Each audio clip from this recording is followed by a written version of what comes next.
How the heck do we get to be authentic in a world that keeps handing us these pre-sanctioned boxes for us to fit into? It doesn't matter if you're a leader, a business owner, or just a human being trying to find your way through the noise. You've probably felt the pressure to look a certain way, act a certain way, and do the quote unquote right thing. And here's the kicker. A lot of the time we think we are being ourselves, but if we're really honest, we're just running old scripts we didn't write, but somehow we agreed to. This episode is an invitation to interrupt that, to question the templates, the rules, the roles we've been handed. We're not here to hand you a 5-step formula. We're here to sit in the discomfort, the paradox, the tension of what it actually means to live your life, not someone else's version of it. So if you're tired of listening into conversations that are skimming the surface, come hang with us.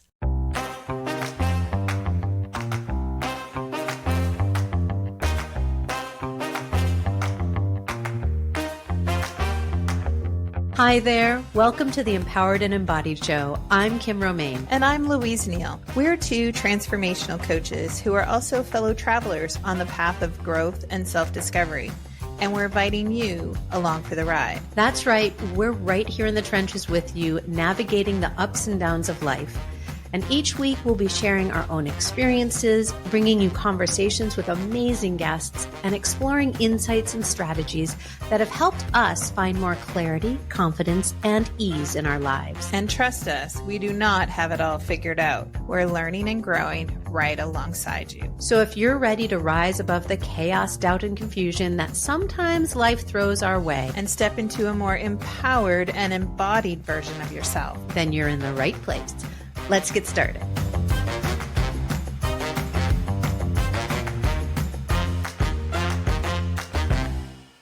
Hello, everybody. Welcome back to another episode of the Empowered and Embodied Show. I am one of your co-hosts, Kim Romain, joined as always by my other co-host. That's me. Louise, who's giggling as always, which is so lovely.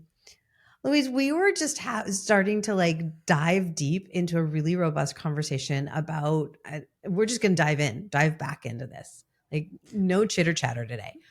We were talking about authenticity and how do we know we're being authentically ourselves? And you pulled out some words that are I've been saying these words all week myself. It's don't put me in a fucking box. Yeah. Well, you didn't say it that way, but that's how I've been saying it. I didn't drop an F-bomb, but we could. You did. I did. Yeah, it's been fascinating this last week, the number of conversations that I've been having with my clients and with people in general. And so some of the events that I've been attending as well. And it's this idea of how can I bring my whole self, me, forward when it feels like there's this box that somebody's trying to fit me in. And so corporately, it feels like there's this leadership box that somebody's trying to fit me in. You have to do these things as a leader. You have to show up in this way and check all of these boxes. And people are I don't want to be that corporate box. I don't want to look like that. I don't want to look like every other leader or every other executive. And yet that feels like success. It feels like in order to get where I need to go or where I want to go, I have to show up in that box, looking that way, doing that shit, doing that stuff. And I'm having the same conversations over here on the other side with business owners. And how do we continue as a business owner to show up as ourselves when we're told time and time again by business coaches or consultants or the media or social media or fill in the blank, that in order to be a successful business, these are the things that you need to be doing. And it's well, what if I don't want to do those things? Or what if I want to do them differently? And the messages we hear back is well, then you're not going to be successful on both sides. If you don't fit into these boxes, you're not going to be successful. And that's this theme that I've heard, particularly this week. I hear it often. sprinkled here and there. But this week, it's been absolutely that all around me. Yeah. Oh, the irony is not lost on me. Prior to starting the conversation when we said those words, authenticity, don't put me in a box, right? All of that. We were talking about me recording this video that I did today and that I could hear myself back in it. And the video is talking about exactly this, that we're not meant to be cookie cutters. Every single one of us, every single individual on this planet that has ever lived and that will ever live, that is living now or in the future, is unique. And yet we have this homogenized society where no matter if we work for other people, if we work for ourselves, it doesn't matter what industry we're in, it doesn't matter, it just all of this. It's this homogenized belief of, you talked about success, right? Of, have I led a successful life? At the end of my days, am I going to feel successful? Did I do a good job? Did I do good work? Did I bring in enough money? Did I support enough people? Whatever that view of success is that you are living under, that you, the global you, is living under, because we do have differing views of at least a little bit of what success looks like. But even within the maybe 5 different ways that we could define success, it's still homogenized. And so how do we step out of that to find true authenticity, not the campy word that gets thrown around all the time, like I'm being my most authentic self? It's like beautiful, but what does that actually mean? And how do we start to do that? And no, the irony is not lost on me that I got a little fired up in my video about this too. I find this interesting because we can think, and when I say we, I'm going to just throw me into the we. Yep. I've thought this too. I've thought I am living my own authentic life. I am, like, I'm doing my stuff and I'm doing my house and renovating my house. That's authentically me. I'm raising my kid in a way that's authentically me. I hear it, I see it, I feel it. And yet sometimes there's like, I'm building a business that maybe hasn't been done before, like a menopause doula and a career strategist, like smashed together. It's like, hey, that's pretty cool. And yet I find myself still in the box of like, what does a successful business look like? What does a successful business do? What is the outcome of a successful business? And it falls into a box because I'm searching for that. I'm searching for what that looks like or what that is. And at the minute that I go searching for it, I put in a box, right? Because that's what's out there, boxes. And so as much as I feel sometimes like I can be like, I'm pretending I'm authentically showing up. Maybe I am in a few ways, but I'm not in other ways. And I think we can fool ourselves sometimes. And that's where this authenticity word like feels really like not deep. It's pretty shallow. It's surfacey because we throw it around because we think we're doing it in this spot and it just translates into all the spots. But I don't think that's true. Like there's a deeper piece to being authentic, and it's a real challenge for us to be in that space. Can you be authentic and do something like somebody else? Oh, that's a good question. Sure, you can. Absolutely. Yeah, I think so too. Right? We don't all have to do everything differently. I think what we're talking about with authenticity, this is my take anyway, is it's not just about how we do things. It's about the decisions that we make. And are we making those from a place of, I'm going to use the word sovereignty. Are we using them from a place of like, I have made that decision for myself. I see that X has created this career ladder or this business in this way. I really like what they're doing. I'm going to go be mentored by them and maybe take on some of the aspects of that business or that career ladder. But I'm doing that because that feels good to me, not because I'm trying to live their life. Sure. And the key word that you said there, because I was like, nope, nope, nope. And then I'm like, oh, you saved yourself. Some. You said some. Yeah. I'm gonna look at this person, or I'm gonna model this business, or I'm gonna look at this leadership style, and I'm gonna take some of what might work for me from that space. I'm not going to be that, right? I'm not gonna take, right? It's the word some I that think that's where we get tripped up is we say, so and so has such and such.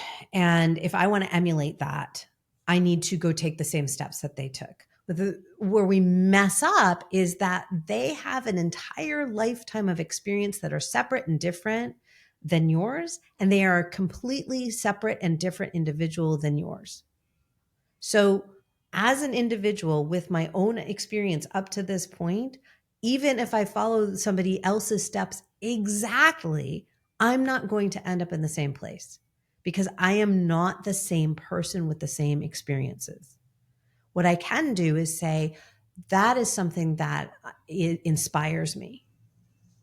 And so, how can I learn from them and then take what works for me, leave the rest, and then maybe over here say, ooh, this person inspires me too, or I'm inspired by nobody and I'm going to figure it out on my own. But it doesn't mean that it doesn't mean that we're doing it in such a siloed space that it's like, I have to keep my stuff to myself. Like we inspire each other all the time, but we're not trying to cookie cutter each other. right. Absolutely. And yet sometimes there's these spaces that are created where it feels like we have to be that same cookie in order to fit, right? We have to be that shape of that puzzle piece to fit over here in this puzzle. Society has done that to us, right? Patriarchy has done that to say like, this is the puzzle, this is the shape that you have to be, and this is where you fit. And it But that would doesn't also feel mean good. that we all have to be the same shape puzzle piece, and then that means we don't actually have a puzzle. Right? If we're all building if we're all a thread in a tapestry, right? Let's even say patriarchy has said this is the tapestry that we're building, and it looks somewhat like Betsy Ross's flag because we're going in the Wayback Machine. This is the tapestry that we're building. You have a place in here. Not every single one of those threads in that tapestry are the same color, are the same width, are the same length. They can't be. You're not going to be able to build the tapestry. You can't sew it that way. You would have a giant, okay, you would have a giant single color, non-diverse, very Keep talking. It's bringing back some kind of memory of something recently. Yeah. Yeah. So, right? So there's the desire for that, but that doesn't exist. It doesn't exist. Not like there is, again, there are no two. When we look at identical twins, there are still some differences. And those are the people that are like the most closely linked in terms of like mirror images of each other. But they still live different lives and still have different experiences. Even if it's the difference of like, I took my bite of food before you took yours. Well, there was a 3-second difference there. And who knows what happened in that 3 seconds? So let me ask you, like, do you feel that there is a place? So we're talking about like, hey, people show up authentically. Like, however you need to figure that out, and then we show up in the world authentically. What do we live in a world that embraces authenticity? Not currently. I think on the large scale, not currently. I think that there are spaces for that, and people are finding those spaces where they can be more authentic because it doesn't feel safe. It genuinely doesn't feel safe to be authentic in a lot of spaces right now. Yeah.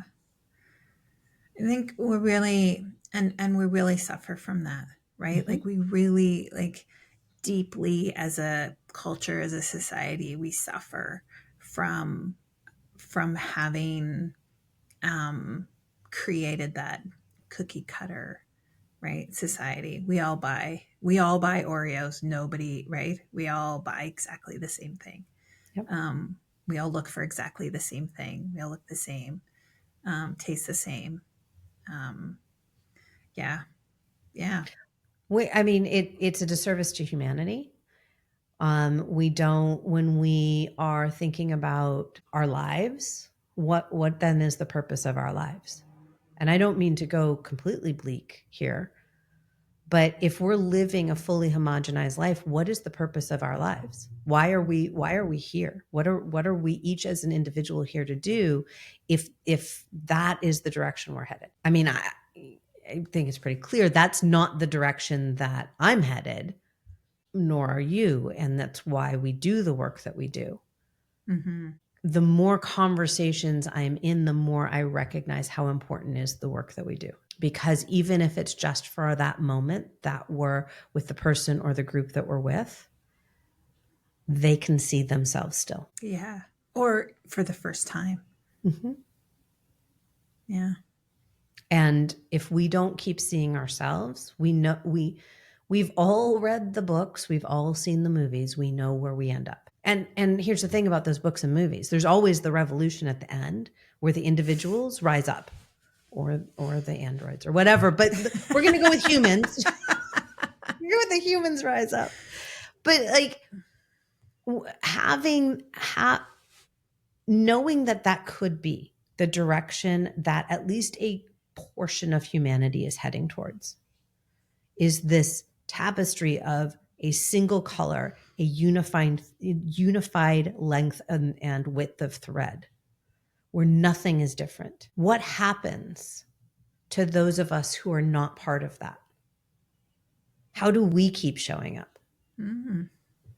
That's the question, right? Mm-hmm. How do we, when it feels like we go against the grain, or it feels like it's too impossible?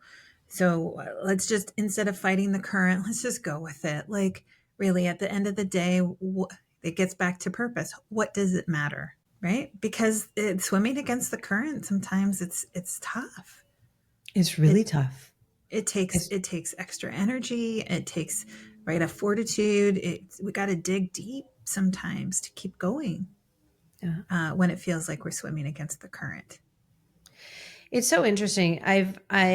A lot of Black creators and Black authors that I follow have been saying lately that welcome to their entire experience, and that awakening as for white people that are willing to wake up, to say, wow, it's not always okay for me to speak my mind.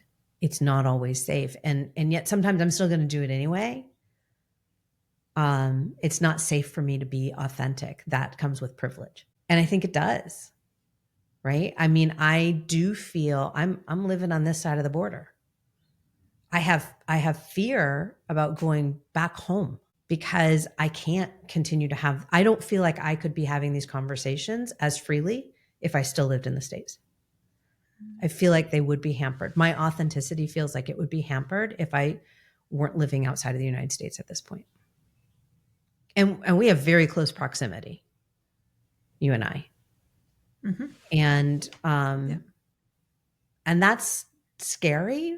There's a little bit of safety, but it's still a little scary to think about what is going to try and bleed over. And so how do we, if we have that privilege of not being in the thick of it, again, how do we hold the space for those that are just trying to stay connected to themselves through this process of whatever's coming? Well, it's authenticity isn't like a on or off. It's not a light switch. And so I think, as we're talking about, like, how do we be authentic? And it's great if we can, right, have that kind of freedom and that kind of privilege to do that. And yet we still have so much control over not what we do, but maybe how we do it.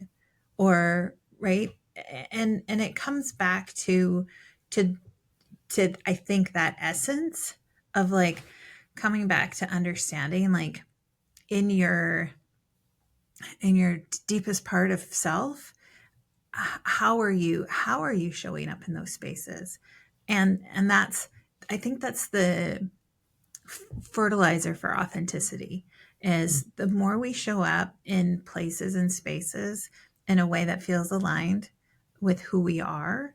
It can be small little bits, but it can start to grow within us and grow around us, because we're never gonna change anything if we just go with the flow. Like, we're never Right. going to see what's upstream if we just float downstream. Right?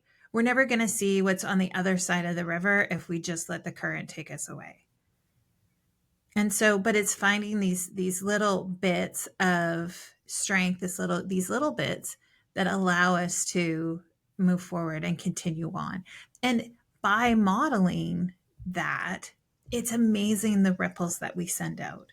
So even though I can never ever imagine what it's like to be Indigenous in this country ever, right? That doesn't mean that I should stay quiet. Amen. It doesn't mean I shouldn't be my authentic self, because I, like, who am I? There's all of these questions, right? Who am I to, right, start some crazy ass business, and right, who am I to think that? It's like, no. It's like, yeah, who? Me. Mm-hmm. I am me. That's who I am. And yes, because if I can do it, then other people can see that I can do it, and they maybe take some of that from me to bring into it. And as I'm doing it, how am I lifting others? How am I shedding light on, right, colonialism, or what kind of practices is I bringing into my work, so that it feels authentically and genuinely me, right? And Well, by and doing that, it's bringing in those different aspects that we see, that, right, we may or may not touch up against, but what do we see? What are we learning? What are we understanding? And how does that influence and impact us? And how do we then catalyze that, right? right. And how does that come forward? And that's that constant evolution, that ability to say, we see what's happening. How can I step into the spaces that allow me to feel brave enough and courageous enough, where I do feel some sense of safety? Not saying that all spaces are safe, particularly those that say this is a safe space. Generally, you want to be a little cautious. But in those spaces, when we step into them, we want to say, okay, if I feel grounded in this moment where I can speak my truth, that is allowing yourself to come back. I mean, I think of stories from, growing up in a Jewish home. I think of stories from the Holocaust. I think of, right, all different types of stories from all different walks of life. And those individuals, both inside the camps and outside of them, who stayed connected to self for as long as humanly possible. They stayed connected to their own humanity. And that's where I think that fertilizer, that core nugget of authenticity comes from, is when we stay connected to our own humanity. Because that's what's going to see what's happening around us, good times, bad times, whatever. It doesn't really matter. It's just what's happening around us, allowing it to come in and filter through our systems. And then we get to bring it out into the world in a different and new way that we can only do. That, to me, is authenticity. Right. And it takes a hell of a lot of courage sometimes to do that. Oh, right? Like, yeah. Let's be honest. Those two things go hand in hand often. And if it's not our external environments that feel really safe, and we need to, right, find the courage to do that, our internal environments also are often chaotic and disruptive. And sometimes just saying those things feels like it feels so scary, because of our internal dialogue and our internal stories and our internal environment that we carry around with us. So sometimes we're fighting this on the inside and fighting this on the outside, all in the name of authenticity, like all in the name of that. So why do like, right? Why do all of that? Right? Sure, maybe we're changing the world, but like, why? Just that little thing. We're just changing the world. Whatever. But why do it? Yeah, Other why? than changing the world? Yeah. I mean, I don't think you have to do it. I want to give a little voice to that is if you consciously choose to say that's too hard, that's not for me, that's not what I want. I actually like, right, being like everybody else. I don't want to be different. Right?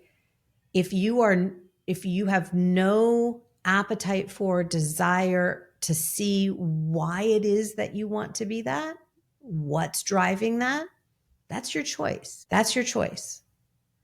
If you do have a desire to belong and be authentic, because I think there's also the far side of this one also is I'm so authentic and unique that I don't give a fuck about what anybody else wants. I'm just going to go off my own. I don't think we're talking about those individuals in this conversation either. It's this middle place where it's like, I want to fit in, I want to belong, which are two different things. And I want to feel authentic and own my own individuality. I want to have that place of personal agency. The question was why? To me, that middle group wants to actually experience their life. I don't know how you experience life if you're choosing to just fall in line. There's a difference between performatively following in line to keep yourself safe, right?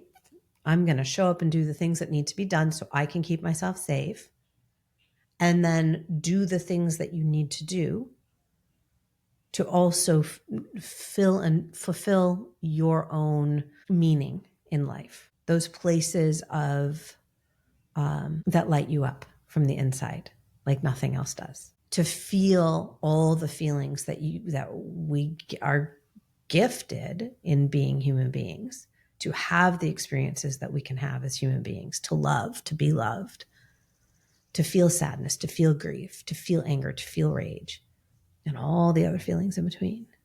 Like that to me is to think deep thoughts, to speak our mind. I think that's why we do it. Like we do the work, the inner work and the outer work, because it's both.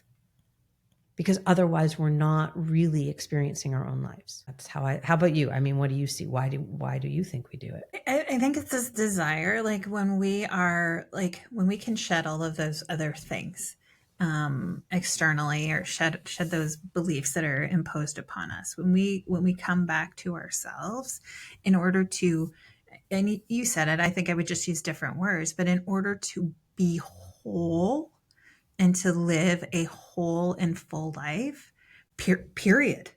Mm-hmm. Like that's why I do it, right? It's about understanding who I am and what I need in the world, and what I need to be putting out into the world to feel whole, right? If nobody wants my shit, if nobody buys my stuff, well, then I have a finance problem. But if nobody feels like they need what I'm putting out or how I'm putting out, I can adjust and I can change, right? Like maybe I just don't have the product right. Maybe nobody wants a career alignment strategist / menopause doula who helps them navigate midlife. Maybe nobody wants that. Maybe there's not a right. Maybe not. But I can find my thing. That's just the thing, right? That's just the thing. But when I can find like who I am and put me out into the world, attached to something or not attached to something, that's being authentic, right? That's being whole. I would say the word fulfilling. I don't like that word. That's like stitching parts of me together, right? That's how it feels. I do things because of that, right? And when I show up authentically in some place, I feel like, fuck yeah, that was awesome. Like, and it could be like, maybe I don't make any connections. That's fine too. But I was me, and maybe I was in the wrong space. That's okay. I was me, and that coming to that is absolutely a journey. And I think that's why I do it. Like, I hope that it sends out ripples, and I hope that those ripples, like, right, help others or impact others or infect. I don't like the word infect after COVID, but infect others, right, with that sense of joy or purpose or optimism, for sure. And I'm still putting it out into the world, regardless of if somebody's not picking up what I'm laying down. Damn it. I love it. I love it. Yeah, and I think that goes across so many different places, right? You're speaking as an individual and as a business owner. And I can think of, right, my time both in the practice of law and in the nonprofit sector. And I think of my own like nonprofit organizational clients that I have. It feels really hard to do that because there's one way to do it. And yet what history has shown us is there's never just one way. Right. There's always that quote unquote trailblazer. And wherever we are and in whatever we're doing, whatever capacity we're doing it in, whether it's our work, whether it's personal lives, whether it's our individual development, having the ability to say, where in here is my path? Is my path to follow along? Sometimes that is our path, and should not be shamed, right? And I don't say should in the shoulding on us kind of way, like shaming individuals for choosing to stay on a path. One, because they may not know any different. Two, because they are choosing it because it feels safest and it helps them stay centered in who they are for whatever reason. Allowing people to make that choice. Sure.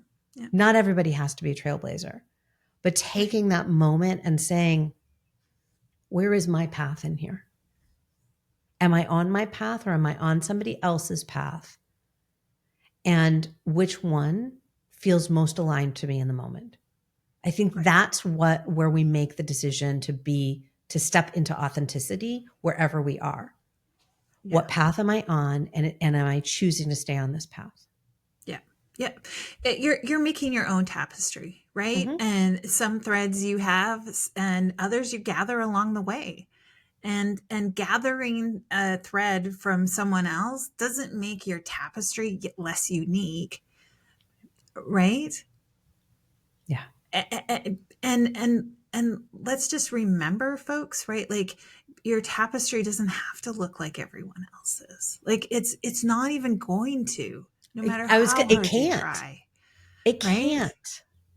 So it's this collection of these threads, right? And sometimes, Kim, you and I probably might have a few of the same threads, right? We use the same color, the same, like, all of those things. It doesn't make us less unique. But if we were to copy someone else's, and I think that's where we get into trouble, is to say, like, my tapestry has to look exactly like that person's because they're successful. And no matter how hard we try, it's just not gonna work. Yeah. I think the big thing for me is remembering that every single one of us is living a separate life. Like, we get to live them together, but every one of us experiences life differently from the first breath we take into the last one we take. There are no two lives that are identical. And so making your own choices within your own life is the greatest gift that you can give yourself. Again, understanding there are sometimes we can't make decisions because of the circumstances that we're in. We can't make specific decisions we would like to. So where can we make those decisions? Where can we carve that out for ourselves? Mm-hmm. Yeah. Yeah. What do you want to highlight today for our listeners? I just love that whole imagery of the tapestry, right?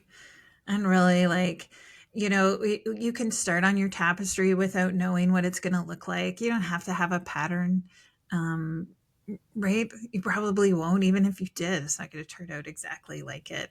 And that you collect those threads along the way from the people, from the experiences, the places you go, all of those things just add to your tapestry. So I love that. Thank you for sharing that and saying that today. Yeah. Yeah, you're welcome. It's so interesting when you were saying, you're probably not going to know what it looks like. I was thinking about those hook rugs.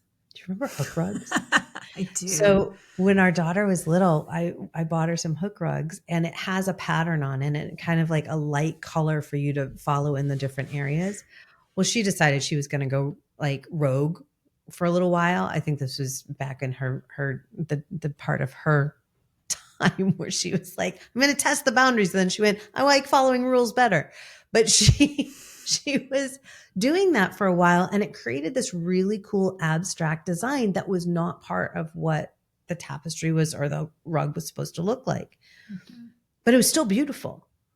And so we may have this idea that this is the way that I think, or society has said, I'm supposed to live my life. Mm-hmm. But go pick a different color and grab a different hook and see what happens.